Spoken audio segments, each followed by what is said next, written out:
नमस्कार दोस्तों, इस वीडियो में हम समझेंगे कि कैसे हम इनोवेंटरी सॉफ्टवेयर में परचेस रिटर्न क्रिएट कर सकते हैं। एक परचेस रिटर्न तब क्रिएट होता है जब आइटम, कमोडिटीज, सर्विसेज या अन्य प्रोडक्ट्स का बायर इन सामानों को सेलर को वापस भेज देते हैं।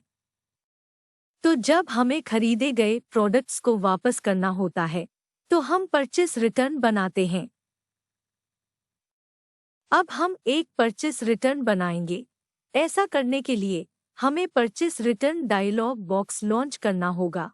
इसे लॉन्च करने के लिए हमें मेनू बार में ट्रांजैक्शंस टैब पर क्लिक करना होगा और फिर परचेस रिटर्न ऑप्शन को क्लिक करना होगा। इसके बाद परचेस रिटर्न डायलॉग बॉक्स खुलता है। यहाँ हम परचेस रिटर्न डिटेल्स फीड कर सकते हैं।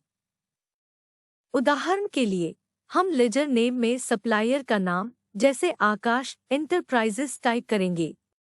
सप्लायर को सिलेक्ट करने के लिए आप सप्लायर के नाम के किसी भी लेटर को लिखना शुरू कर सकते हैं। सिस्टम सभी मैचिंग लेजर की लिस्ट दिखाएगा। आप अप या डाउन एरो की का यूज करके सिलेक्शन बदल सकते हैं और फिर सिलेक्ट करने के लिए एंटर की दबाएं। हम सीधे यहाँ से नया सप्लायर भी बना सकते हैं। इसके लिए हमें यहाँ न्यू टाइप करना होगा और एंटर की यूज करके न्यू लेजर सिलेक्ट करना होगा। इसके बाद फिर new ledger dialog box open होगा। हम यहाँ सप्लायर डिटेल्स जोड़ सकते हैं और फिर ओके बटन दबाने के बाद नया सप्लायर बनाया जाएगा और लेजर नेम में फीड हो जाएगा। अभी के लिए सप्लायर का नाम आकाश एंटरप्राइजेस रखते हैं। प्रिंट नेम ऑटोमेटिकली कॉपी हो जाएगा, हालांकि यूजर इसे अपने हिसाब से बदल सकता है। हम दूसरे डिटेल्स भी फीड करेंगे जैसे वाउचर नंबर या बिल नंबर अपने रिक्वायरमेंट्स के हिसाब से। उसके बाद हमें रिटर्न की जाने वाली आइटम्स या सर्विसेज के डिटेल्स फीड करने होंगे। जैसे कि अगर रिटर्न की गई आइटम टी शर्ट्स है तो हम आइटम्स में टी शर्ट्स सिलेक्ट करेंगे। आइटम सिलेक्ट करने के लिए आप आइटम के नाम का कोई भी लेटर यहाँ टाइप करना शुरू कर सकते हैं और फिर सिस्टम मैचिंग आइटम्स की लिस्ट शो करेगा।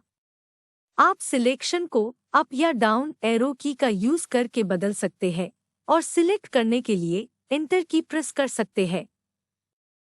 अगर आइटम पहले से क्रिएटेड नहीं है तो हम यहाँ से नया आइटम भी क्रिएट कर सकते हैं। इसके लिए हमें यहाँ न्यू टाइप करना होगा और एंटर की प्रेस करने के बाद create new item dialog box open हो जाएगा। फिर हमें आइटम के डिटेल्स को फिल करना होगा और ओके प्रेस करना होगा और न्यू आइटम क्रिएट हो जाएगा। यहाँ आप आइटम्स को सर्च भी कर सकते हैं मैन्युफैक्चरर या आइटम ग्रुप के बेसिस पे F3 की यूज करके। F3 प्रेस करने के बाद एक सर्च विंडो ओपन होता है।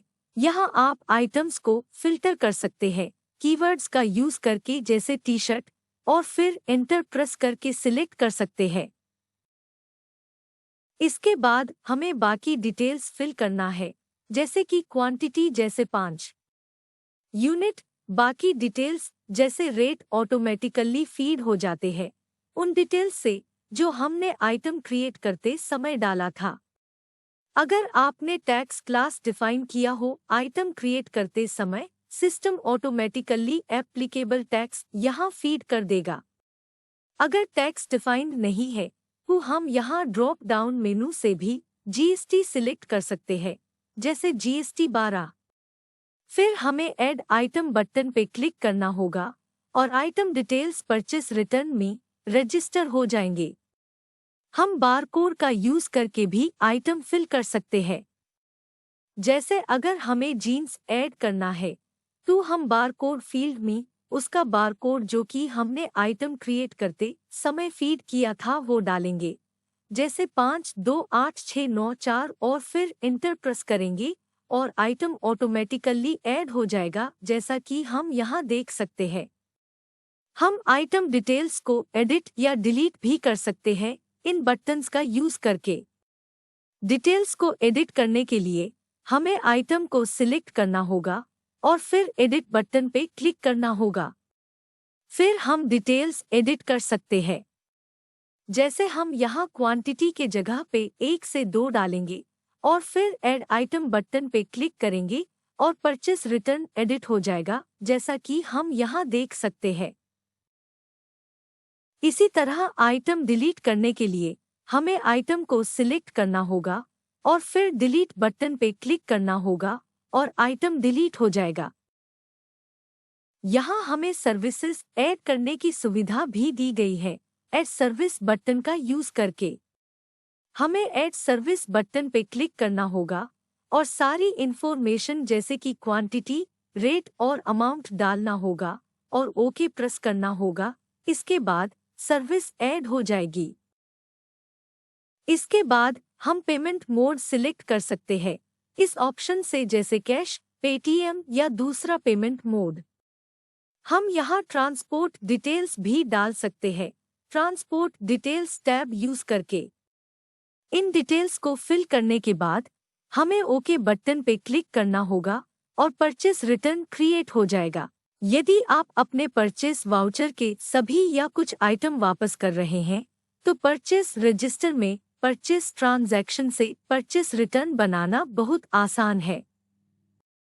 हम परचेस रजिस्टर ओपन करेंगे। अब हम परचेस रजिस्टर से परचेस ट्रांजैक्शन को सिलेक्ट कर सकते हैं।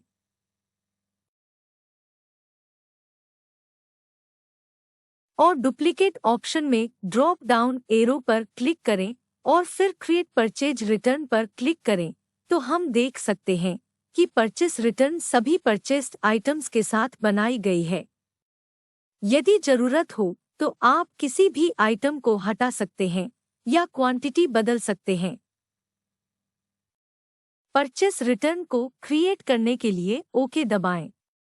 हम परचेस रिटर्न सेम प्रोसेस से लेजर बुक और डे बुक से भी क्रिएट कर सकते हैं। हम डे बुक का यूज करके क्रिएट की गई परचेस रिटर्न ट्रांजैक्शंस को देख सकते हैं। अब हम डे बुक ओपन करेंगे और जैसा कि हम यहाँ देख सकते हैं कि परचेस रिटर्न बनाई गई है। धन्यवाद।